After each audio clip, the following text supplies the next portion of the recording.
यदि आप हमारे चैनल के सभी गाने को पसंद करते हैं तो डीडी प्रोडक्शन हाउस के यूट्यूब चैनल को लाल बटन दबा के सब्सक्राइब करें और घंटी के निशान को जरूर दबाएं।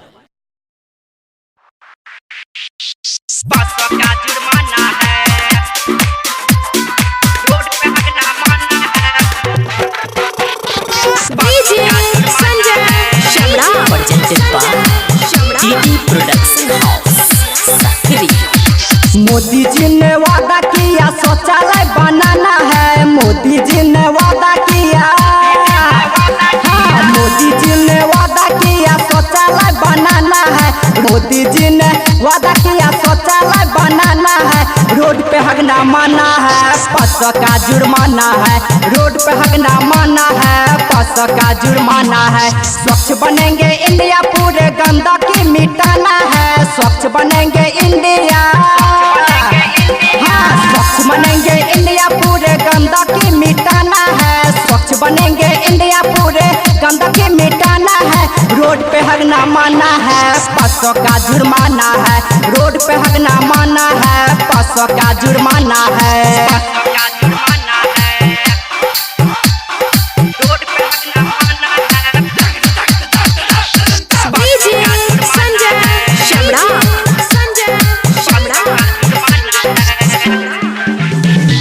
रोड पे ना करना लेकिन भेजा में घुसा लो। दे रहा रुपया मोदी शौचालय बना लो। हाँ, रोड पे ना करना लेकिन भेजा में घुसा लो। दे रहा रुपया मोदी शौचालय बना लो। एमहर आमहर करेगा तो बगल में थाना है। एमहर आमहर करेगा, एमहर आमहर करेगा तो बगल में थाना है। एमहर आमहर करेगा तो बगल में थाना है। रोड पे हगना माना है, 500 का जुर्माना है। रोड पे हगना माना है, 500 का जुर्माना है।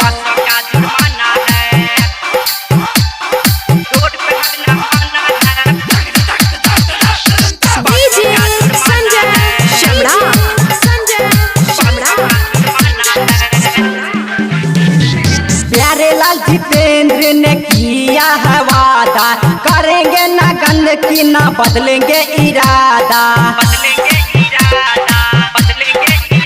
हाँ, राजक रविंद्र ने किया है वादा, करेंगे ना गंदगी ना बदलेंगे इरादा।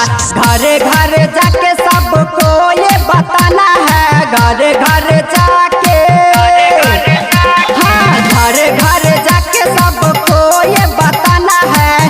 घरे घरे जाके सबको ये बताना है। रोड पे हगना माना है, 500 का जुर्माना है। रोड पे हगना माना है, 500 का जुर्माना है। मोदी जी ने वादा किया शौचालय बनाना है। मोदी जी ने वादा किया, हाँ, मोदी जी ने वादा किया शौचालय बनाना है। मोदी जी ने वादा किया शौचालय बनाना है। रोड पे हगना माना है, 500 का जुर्माना है।